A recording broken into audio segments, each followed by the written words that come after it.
Attends. Boker Tov, Chag Sameach. On se prépare Be'ezrat Hashem ce soir. On est dans la Souka. On va kiffer Be'ezrat Hashem. Le Shiur Inushmat Yaakov Ben Shlomo. Kashpo Gan Eden. Alors, comme j'ai dit, on va rappeler des choses évidentes, mais qui sont tellement importantes. Alors, vous savez qu'on va faire Be'ezrat Hashem le Kiddush ce soir. Et pour être Yotze du Kiddush, alors toujours par exemple c'est le papa qui fait le Kiddush, ou bien l'invité on lui donne le kavod de faire le Kiddush, en tout cas l'homme échané.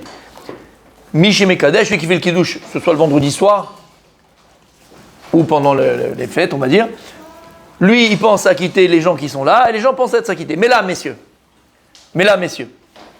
il y a quelque chose de plus dans le fait de Sukkot. Lama, non seulement on a la mitzvah, donc bien sûr du Kiddush, les Kadesh, et d'avoir la Kavana, mais là il faut avoir une Kavana propre. Dans le Kiddush, il faut penser aussi à s'acquitter de... Les chefs bassistes. Non, mais un année kavod. Yafé meod. Les ma'an yedou doretechem ki basukot oshavti et bnei Israël. Parce que... mitkadem, on va dire, mitkadem. D'accord ? En tout cas, il faut se rappeler du pasuk à Kadosh Baruch Hu, il a dit, pourquoi on fait la souka ? Parce que je vous ai placé, je vous ai fait habiter dans des soukot quand vous étiez dans le désert. Et ça fait partie des kavanot, réouyot et obligatoires à avoir au moment du kiddush. Il faut penser à ça. Alors il y a la marloquette de savoir c'est quoi soukot. Ah bah l'homme échané, c'est quoi la souka? Marloquette Rabbi Eliezer et Rabbi Akiva. Rabbi Eliezer il dit c'est quoi souka? Anane kavod. C'est quoi la souka dans laquelle on était dans le désert, la cabane qu'on était dans le désert? C'est pas la souka mamash, pas une cabane matérielle. Et là, ce sont les nuées de gloire qui entouraient le camp d'Israël. Les nuées de gloire qui entouraient le camp d'Israël. Rabbi Akiva, il dit non, Sukkot Mamash, on doit se rappeler que lorsqu'on était dans le désert, on a dû construire des Sukkot pour se protéger du froid, de la pluie, du machin, des choses. Habiter normalement, il ne faut pas habiter comme des... D'accord? Donc il dit Rabbi Akiva, Sukkot Mamash, il faut penser aux deux. Ah, il dit les deux. Mais, il y a les marloquettes. Oui. Un il dit Ané Kavod, un dit Rabbi Akiva, il dit non, Sukkot Mamash. Rabbi Akiva dit pourquoi la Torah nous a demandé de faire des Sukkot et rentrer dans des cabanes pendant cette période-là? Parce qu'on était dans des Sukkot, dans des cabanes Mamash, matérielles, dans le désert. Aval Ben Kach ou Ben Kach, que ce soit l'avis de Rabbi Eliezer ou l'avis de Rabbi Akiva, il faut que tu penses quand tu es à la Souka, les Ma'an, Yedou, Dorotechem, et tu vas penser aux deux. Et ce qui est intéressant, mais je ne pensais pas parler de ça parce que je ne pensais pas dire autre chose, mais puisque tu m'en parles, eh ben on y va, magnifique, d'accord? En vérité, c'est quoi la marque entre Rabbi Akiva et Rabbi Eliezer? C'est quoi le Inyan? Il y a écrit dans la Torah, on fait Sukkot. Pourquoi on fait des cabanes? Parce que les mains au chef Bnei Israël, parce que j'ai installé les Bnei Israël dans des Sukkot quand vous étiez dans le désert. Et puis un Rabbi Eliezer, il dit, tu sais quoi, les Sukkot que tu fais aujourd'hui, alors tu vas prendre des bouts de bois, des machins, ok, mais sache que c'est pas du tout ça. C'était mamash en souvenir des nuées de gloire qui étaient là, une devant, une à gauche, une à droite, une à gauche, une derrière, une au-dessus et une en dessous. D'accord? Et une au devant qui était là à aplatir le terrain. Il y en avait 7, si je me rappelle dans le Midrash. Mais en tout cas, hein, le maximum qu'on pense, qu'il y en avait 7. D'accord? Et puis après, Rabbi Akiva, il te dit non, c'est pas mais je vais gagner Kavod, pas du tout. On fait Sukkot pour vraiment les cabanes qu'on a construites dans le désert pour se protéger. Et on a du mal à comprendre c'est quoi la marloquette. Parce que s'il parle et si chacun donne son avis, c'est qu'il y a une différence entre les deux. Alors en vérité, qu'est-ce qu'il y a comme différence entre Rabbi Eliezer et Rabbi Akiva? Pourquoi l'un il dit un comme ça et l'un il dit comme ci?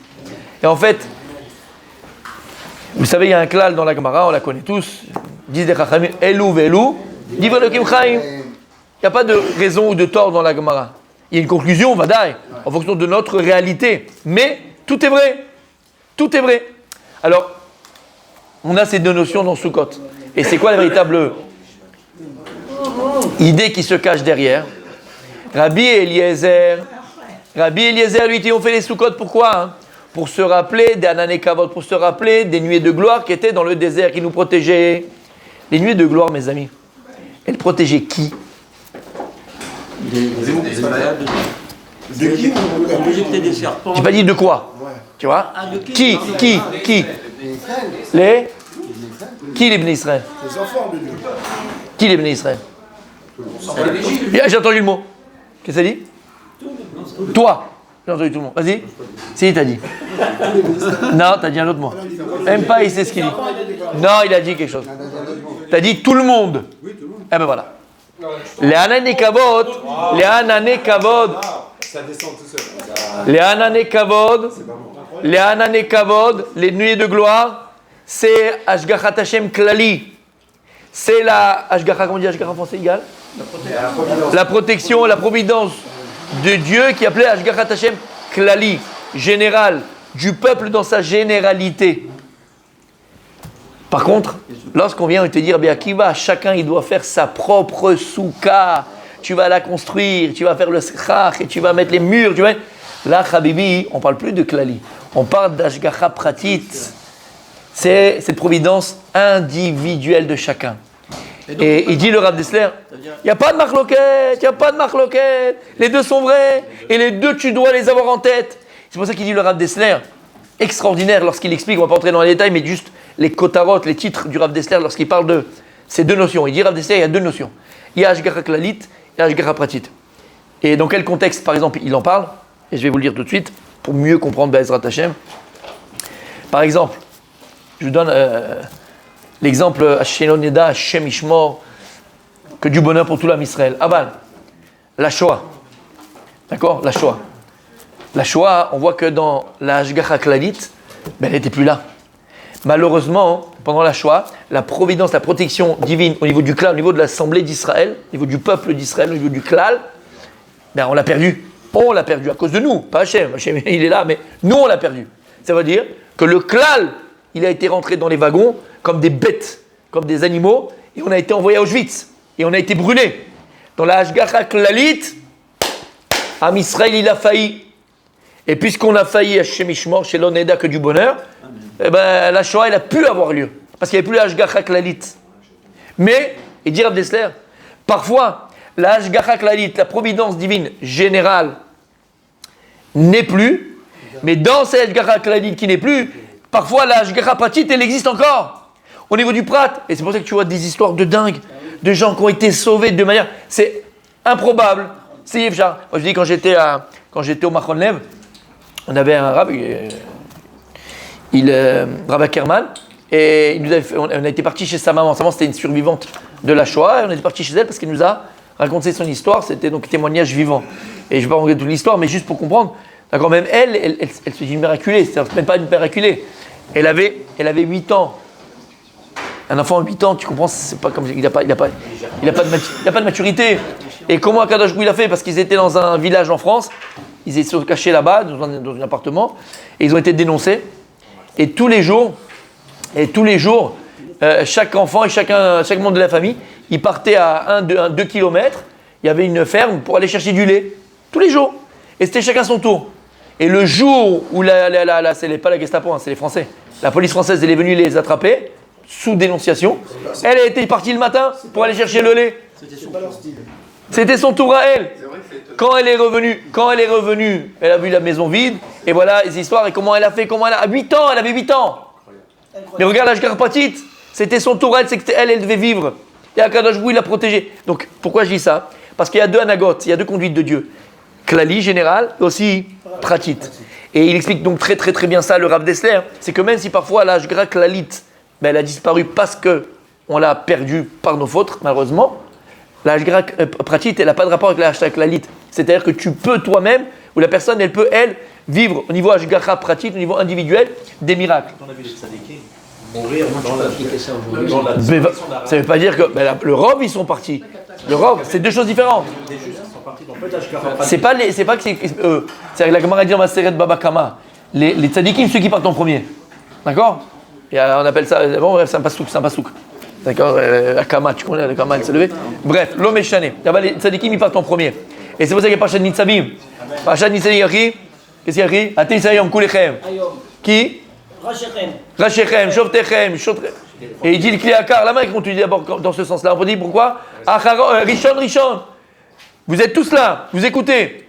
Les premiers qui prennent, c'est les roches, c'est la tête. Après, c'est les autres, après, c'est les autres, après, c'est les autres. Lama, ils ont une responsabilité. Donc, sont toujours exactement. Donc, messieurs, revenons à ça. Lorsqu'on va rentrer dans la souka, au moment du kiddush, il faut avoir cette kavana, il faut avoir cette intention-là et penser. Lui, il ne peut pas penser pour toi, celui qui fait le kiddush. Là, c'est à toi de penser. Individuellement, tu as vu? D'habitude, quelqu'un fait le kiddush, alors il pense, tu penses, et de manière générale, il va rendre tout le monde quitte, il va quitter tout le monde. Là, c'est différent dans la souka. Non seulement tu vas penser au kiddush, et comme tout le temps, lui il pense au kiddush, et toi tu vas penser, donc il va acquitter tout le monde, mais ça ne suffit pas. Il faut aussi qu'il y ait une kavana pratique individuelle.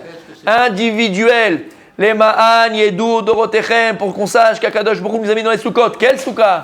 Les hanan et kavod, c'est la kavana klaïlu du kiddush, et la souka mamash de Rabbi Akiva, la ashgacha pratique, la protection individuelle de chacun. Et là, ça dépend de toi, c'est toi qui dois y penser pendant le kiddush. Et si on arrive dans notre vie à vivre avec ces deux notions, et comprendre ces deux notions, au niveau klali, au niveau général, je suis responsable. Par ma Torah, par mes mitzvot, par mes bonnes actions, par mes bonnes pensées, par le bon que j'amène autour de moi, alors je renforce la ashgacha klalit. On est tous dans le même bateau. On renforce la protection générale. Et au niveau, à titre personnel, individuel, ça protège d'abord ma maison, mon concon.